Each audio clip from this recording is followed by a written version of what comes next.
La novia aprovechadora de mi hermano manipuló y conspiró con mi familia para robarme mi casa, así que la recuperé de una manera que destrozó su mundo. Me llamo Álvaro, tengo 29 años y vivo en Madrid, y si algo he aprendido en mi vida es que, en esta familia, el que se esfuerza es el que acaba convertido en la mula de carga de todos los demás. Crecí en un piso de 70 metros en Vallecas. Mi padre trabajaba como albañil, cobrando en negro muchos meses porque el jefe de turno no declaraba nada. Mi madre, maestra interina, solo entraba a cubrir sustituciones, así que nunca había seguridad de ingresos. Éramos 4 hermanos y, con suerte, entraban en casa 1.600 euros al mes, eso en los meses buenos. Nunca hubo lujos, las zapatillas siempre de mercadillo, la ropa heredada de primos y vecinos, y si queríamos vacaciones, era acampada barata en una parcela medio abandonada de un tío segundo en Guadalajara, donde la tienda de campaña se inundaba al primer chaparrón. Ahí entendí una cosa: si quería algo mío, tenía que sudar para conseguirlo. Con 12 años, mientras otros chavales estaban en la consola, yo cortaba setos en el barrio. Con 14.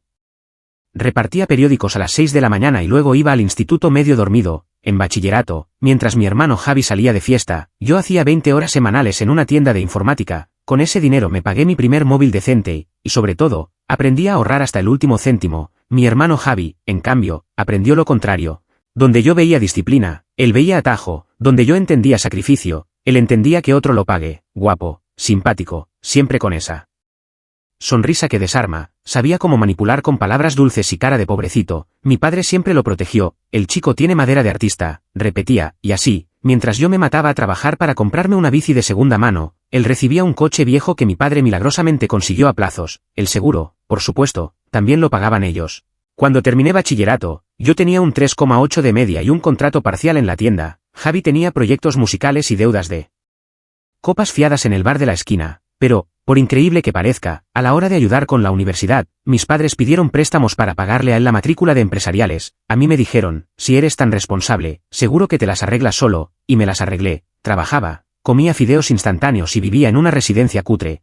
Pero salí sin deudas. Él, en segundo, dejó la carrera porque su grupo iba a petarlo, donde, en bares de Malasaña donde, con suerte, les daban 20 euros y 2 cervezas. Yo estudié ingeniería de caminos, con becas y trabajos a tiempo parcial. Al graduarme, conseguí un puesto en una constructora grande. El sueldo inicial no era para tirar cohetes, pero comparado con cómo crecimos, me parecía una fortuna. Con disciplina y paciencia, fui subiendo hasta jefe de proyecto, ganando unos 110,000 € anuales. No era solo dinero, era la prueba de que todo esfuerzo servía de algo, mientras mis compañeros se compraban coches nuevos o alquilaban pisos carísimos en el centro. Yo seguía en un estudio minúsculo en Vallecas, conduciendo un Seat Ibiza del 2007 con más de 250,000 kilómetros. No salía de copas todos los fines de semana, no me iba de viaje a Tailandia. Guardaba, porque mi objetivo no era posturear, era comprarme una casa de verdad.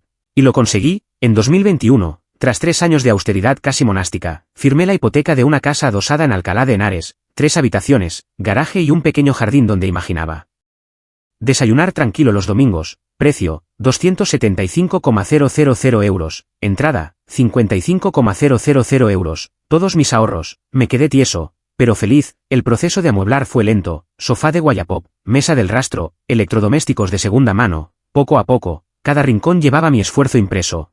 La tercera habitación la convertí en mi cuarto gamer con un PC que monté pieza a pieza. El garaje, en un gimnasio casero, barra de dominadas, banco de pesas, bici estática, y el jardín, con una barbacoa que construí yo mismo siguiendo tutoriales de YouTube. Era mi santuario. Nadie de mi familia sabía realmente lo que había comprado. Les dije vagamente que era un pisito. Aprendí a ocultar la verdad. Cuanto más sabían, más aparecían emergencias inventadas, y aún así, seguía cayendo. Sin darme cuenta, me convertí en el cajero automático de la familia. Si mi padre no llegaba al seguro del coche, pagaba yo. Si mi madre se pasaba en Navidad, rescataba su tarjeta. Si mi hermana pequeña se quedaba sin móvil, lo añadían a mi tarifa. Era como si mi éxito tuviera un impuesto obligatorio, mantenerlos a todos a flote. Mi mejor amigo, Tony, lo veía claro: hermano, eres la mula de carga, te montan encima y ni se enteran, y el día que intentes bajarlos, se van a cabrear como nunca. Yo me reía, porque aún creía en esa frase de mi madre: la familia siempre se ayuda. Pero Tony tenía razón, no era ayuda mutua, era parasitismo organizado. Lo que no sabía era que esa dinámica no había hecho más que empezar, que mi sacrificio, mi casa, mi paz, estaban a punto de ser el objetivo de un plan que me dejaría contra las cuerdas, y todo empezó con una llamada de Javi. Era un lunes de enero de 2023 cuando sonó mi móvil. Número de Javi. Siempre que me llamaba, algo iba mal, y yo, como un idiota, siempre contestaba: tío, Estamos en una situación complicada, me soltó con tono de cordero degollado. El casero nos ha echado antes de tiempo y el nuevo piso aún no está disponible, solo un par de semanitas, podemos quedarnos en tu casa. Notad cómo usó el plural, nosotros, él y Bárbara, su novia de 8 meses, yo apenas la conocía de fotos de Instagram, rubia de mechas, uñas kilométricas, siempre con filtros y frases tipo bendecida, viviendo mi mejor vida, en cada foto, un coche de lujo de fondo, cafés de Starbucks, bolsos falsos con logos dorados, una influencer de manual. Aunque sus colaboraciones parecían ser más postureo que ingresos, a pesar de las alarmas que me saltaron en la cabeza, acepté, pero puse condiciones, vale, pero es algo temporal, tenéis una habitación y os hacéis cargo de parte de la compra y las facturas. Por supuesto, hermano, me interrumpió Javi, solo unas semanas, lo juro. Al día siguiente, me quedé helado, apareció un camión de mudanza, no una furgoneta pequeña, no, un camión enorme, de los que usas para vaciar un piso entero.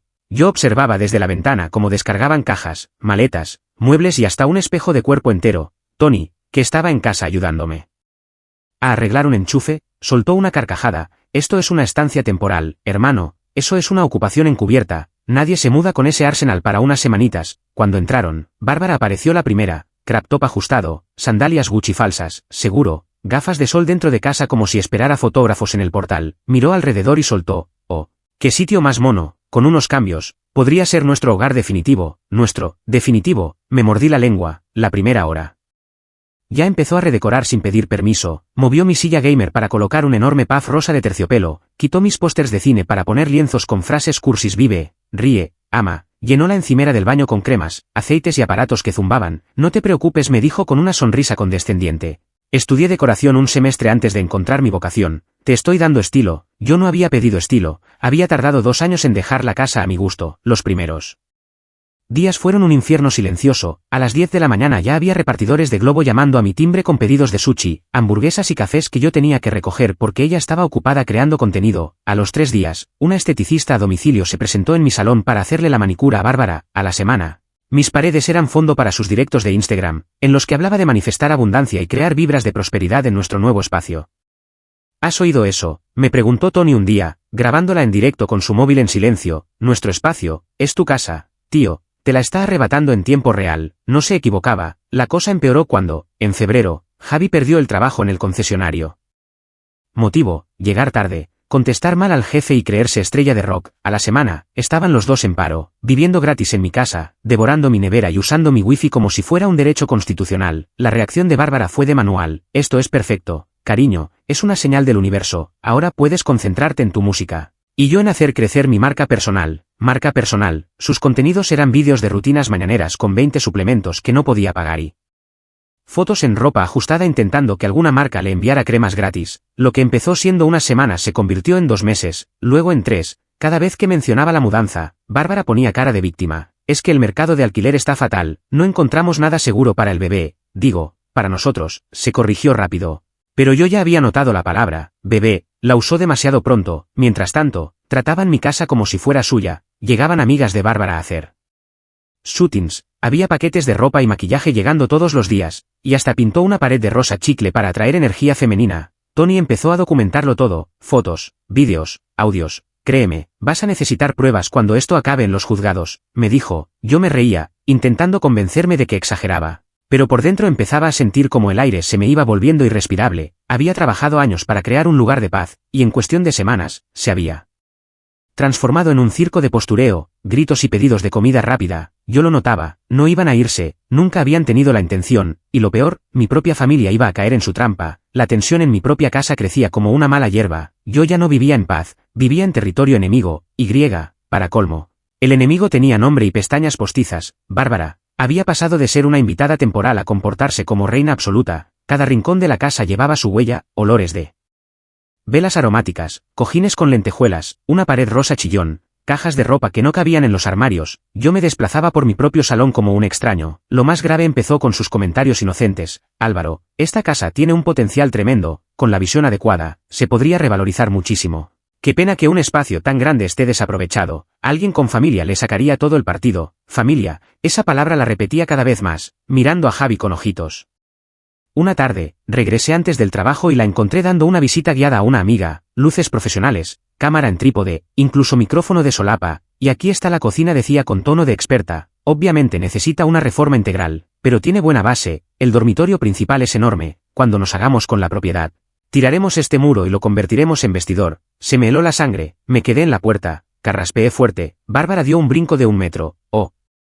Álvaro, qué susto, nada, solo estaba enseñándole a mi amiga para inspirarnos en nuestro futuro hogar, me sonrió con esa sonrisa de influencer falsa, yo asentí, tragando veneno, y dejé que recogieran los focos, pero esa noche, decidí estar más atento, y entonces llegó la conversación que lo cambió todo, desde mi cuarto, escuché sus voces filtrándose por la pared. No es que quisiera espiar, pero Bárbara nunca supo modular el volumen, cogí el móvil y empecé a grabar, cariño decía ella, no. Necesitamos buscar piso, ¿para qué? Si podemos quedarnos aquí para siempre, no sé, Bárbara, esta es la casa de mi hermano, respondió Javi, con un tono de duda que casi me sorprendió, técnicamente sí, se apresuró ella, pero piensa, él es soltero, sin hijos, obsesionado con sus videojuegos, apenas usa la mitad del espacio, nosotros somos los que damos vida. Los que vamos a formar una familia, con un bebé en camino. Me quedé petrificado, ¿un bebé? ¿Estás embarazada?, preguntó Javi, con un tono entre nervioso y excitado. Claro, amor, y lo mejor es que tus padres estarán encantados, les daré su primer nieto, ellos mismos presionarán a Álvaro para que haga lo correcto, esta casa es demasiado para un amargado, en cambio, para nosotros será un hogar lleno de amor. Mi corazón golpeaba en el pecho, ahí estaba, el plan maestro, usar el embarazo como moneda de cambio para robarme la casa, esa noche casi no dormí. Escuchaba sus voces en mi cabeza una y otra vez, hacernos con la propiedad, con un bebé en camino, un soltero amargado. La mañana siguiente, la escena fue digna de telenovela barata. Bárbara accidentalmente dejó un test de embarazo positivo en la encimera de la cocina, yo lo vi al ir a por un café, ella fingió sorpresa, ay, no deberías haberlo visto. Queríamos contárselo a toda la familia juntos, Javi entró sonriente como si hubiera ganado la lotería, hermano, vas a ser tío, ¿a qué es? Increíble, sí, pero no en el sentido que ellos pensaban, yo forzaba sonrisas mientras por dentro planeaba cómo salir de esa trampa. El fin de semana siguiente organizaron una cena en mi casa con comida comprada con mi dinero para invitar a mis padres, yo llegué tarde a propósito, y al entrar encontré a mi madre y a mi padre sentados en la mesa. Con cara de estar en un anuncio de seguros familiares, Bárbara, en un vestido vaporoso que resaltaba su tripita incipiente, servía la cena. Como si fuera la dueña de la casa, cada frase era un golpe calculado. Estamos tan agradecidos de poder empezar nuestra familia en un ambiente tan estable, este hogar es perfecto para criar niños, nos sentimos bendecidos de estar aquí, rodeados de amor. Mi madre se la comía con los ojos brillantes. Bárbara, estás radiante, vas a ser una madre maravillosa, y esta casa es ideal para criar, Álvaro, deberías estar feliz de compartir tu espacio, compartir, con alguien que ya hablaba de nuestro hogar definitivo. En ese instante entendí algo más cruel que la manipulación de Bárbara, mis propios padres la estaban avalando, ellos, que nunca movieron un dedo por mí, estaban dispuestos a regalarle mi esfuerzo a Javi solo porque venía con una promesa de nieto bajo el brazo. Cuando mis padres se fueron, Tony vino a verme, le conté todo, él no se inmutó. Te lo dije, esta tía es una parásita profesional, ha analizado el ecosistema, ha visto tu punto débil tu familia y ahora va a por todas. La pregunta es, ¿qué vas a hacer tú? Me quedé callado. Por primera vez, la risa nerviosa no me salió, empezaba a darme cuenta de que esto no era un simple abuso, era una conspiración, y yo ya no podía mirar hacia otro lado. La noticia del embarazo de Bárbara corrió como la pólvora por la familia, mi madre no hablaba de otra cosa, por fin un nieto. Álvaro, ¿te das cuenta? Esto es lo que nos hacía falta, la familia se renueva. Yo asentía en silencio mientras hervía por dentro, lo que ella no sabía era que ese supuesto nieto era la llave maestra con la que intentaban abrir la puerta de mi casa. Llegó abril, y con él, el baby shower. En un principio iba a celebrarse en casa de mis padres, pero, como siempre, Bárbara se salió con la suya, con más espacio y mejor iluminación. En casa de Álvaro las fotos saldrán espectaculares, será un recuerdo único. Traducción. Querían usar mi casa como escaparate de su teatro, yo no tenía voz ni voto, me presentaron el plan como si fuera un favor que me hacían a mí, porque así la familia se reuniría en mi espacio. La realidad, me relegaban al papel de sirviente invisible en mi propio hogar. La semana previa al evento fue un infierno, Bárbara organizaba todo como si fuera una wedding planner de lujo. Álvaro, mueve tu coche a la calle para que haya más sitio para invitados, quita tus cosas de gamer, que arruinan la estética. El sábado, por favor, quédate fuera de la sala durante las fotos, no queremos que aparezcas de fondo, en serio, en mi casa. Pero lo peor fue la humillación disfrazada de dulzura. No te preocupes, Álvaro, esto también es un homenaje a ti, por permitirnos compartir tu espacio. Me hervía la sangre, yo no estaba compartiendo, yo estaba siendo desalojado simbólicamente. Llegó el gran día, a las 2 de la tarde, la casa estaba irreconocible, globos rosas y dorados, guirnaldas con el nombre Baby J, una tarta de 3 pisos, mesas llenas de regalos envueltos en celofán, mis paredes. Mi salón, todo convertido en el plató de la princesa embarazada. Bárbara estaba en el centro, con un vestido largo blanco que marcaba su tripa apenas incipiente, sonreía como si fuera realeza recibiendo a sus súbditos, cada frase que salía de su boca era calculada. Estamos tan agradecidos de poder formar nuestra familia en un hogar tan estable. Qué bendición tener un espacio tan amplio y lleno de amor, no todos tienen la suerte de empezar en una casa así. Cada palabra era un puñal, y lo más doloroso era ver a mis padres derretirse con ella, como si realmente fueran testigos de un milagro. Entonces, llegó el momento de la traición máxima. Mi madre se levantó, copa en mano, y pidió silencio. Todos callaron. Sacó de detrás de una mesa una caja de madera con un lazo. Yo me quedé rígido. Tenemos un regalo muy especial, dijo con voz emocionada. Queremos asegurar que Javi y Bárbara empiecen su vida con total estabilidad. Abrió la caja y sacó un documento enmarcado, un título de propiedad.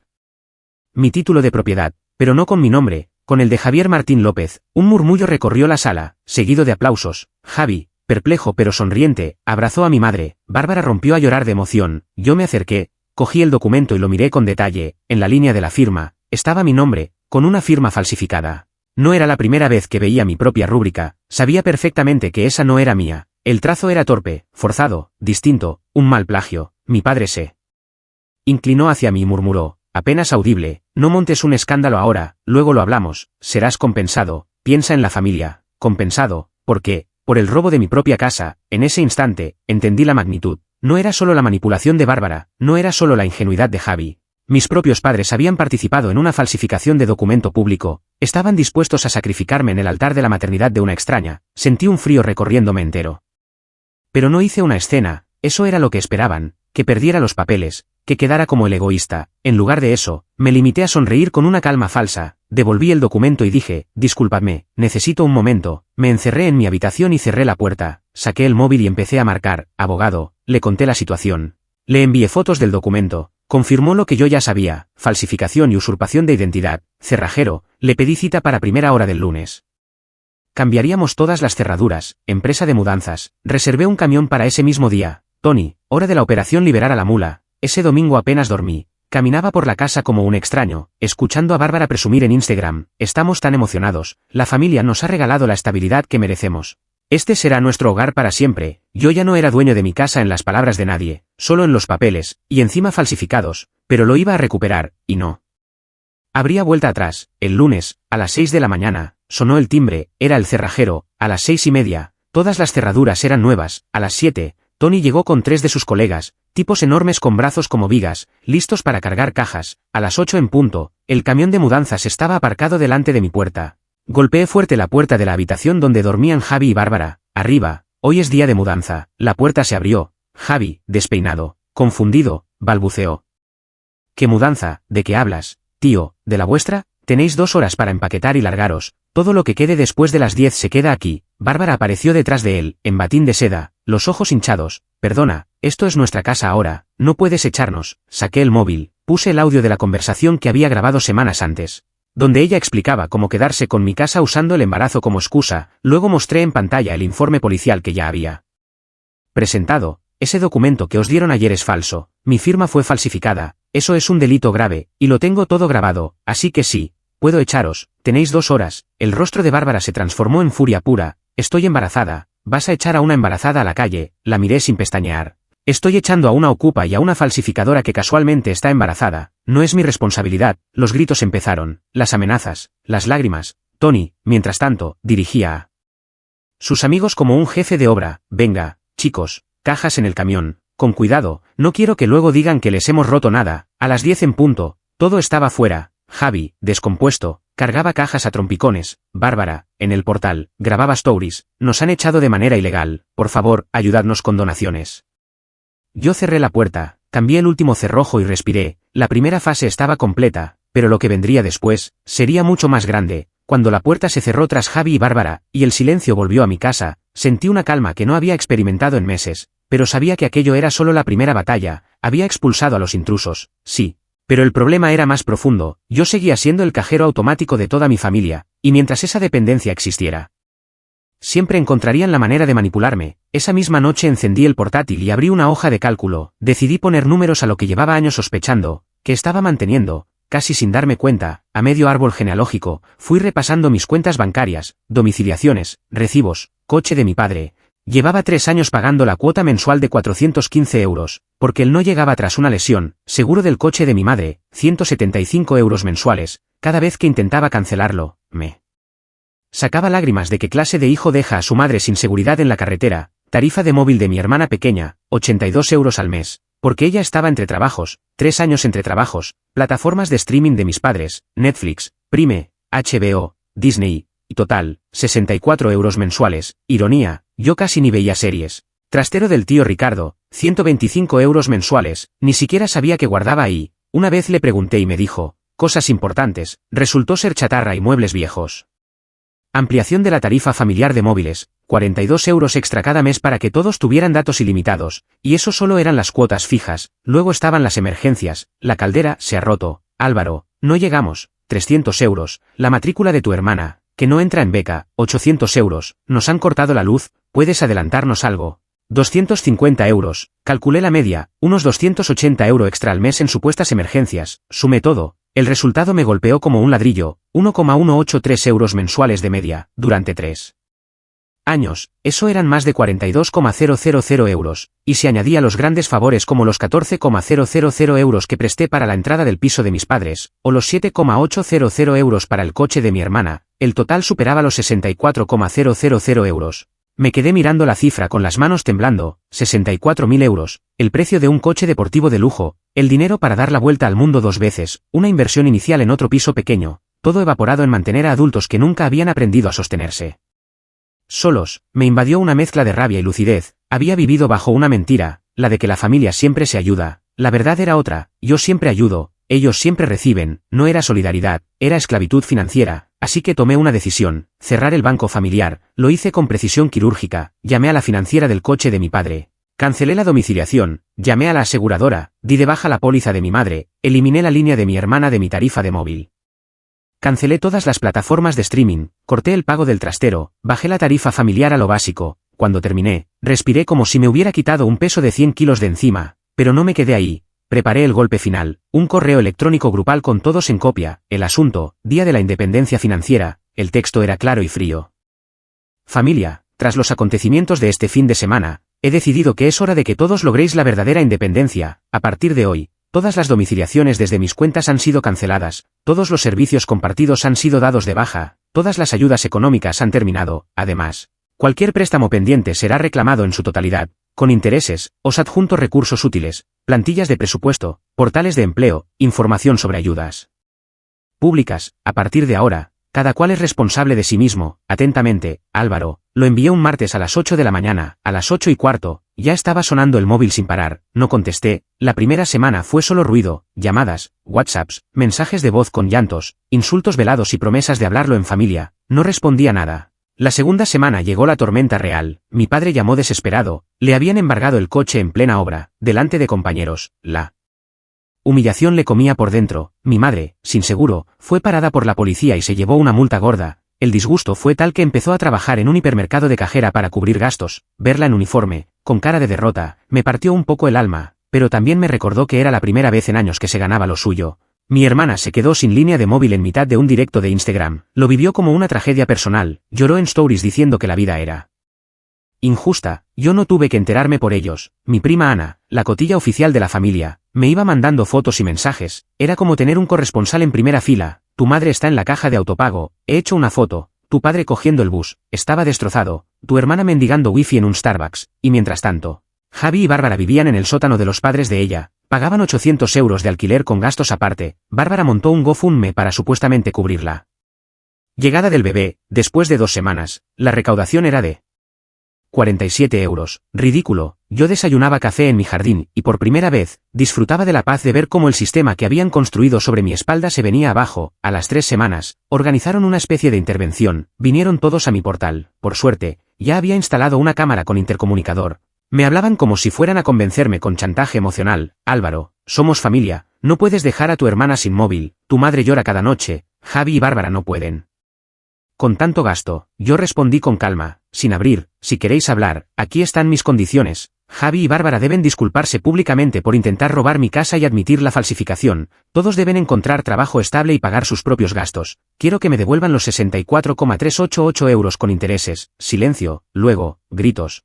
Luego, lágrimas. Bárbara, siempre actriz, se sentó en mis escaleras y empezó a llorar. El estrés es malísimo para el bebé, si pasa algo, será culpa tuya. Yo apagué el intercomunicador. Por primera vez en mi vida, no me temblaba la voz al poner límites, y sentí una fuerza que nunca había sentido, la de no deberle nada a nadie. Los días posteriores a la intervención familiar fueron un desfile de intentos desesperados. El móvil no paraba, mensajes llorosos, llamadas desde números desconocidos, correos electrónicos con asuntos de urgente y hasta notas escritas a mano en mi buzón. Yo no contestaba, el banco familiar estaba muerto y nadie iba a resucitarlo. Pero Bárbara no se iba a rendir fácilmente, era demasiado orgullosa, demasiado experta en manipular. Las cartas de la manipulación. La primera estrategia fue la del victimismo extremo. Una tarde recibí un mensaje desde el móvil de mi madre, una foto de Bárbara en una camilla de hospital, con pulsera en la muñeca y cara de sufrimiento. El texto decía: estrés severo, si algo malo le pasa al bebé, será tu culpa. ¿De verdad quieres cargar con eso en tu conciencia? Lo miré un segundo y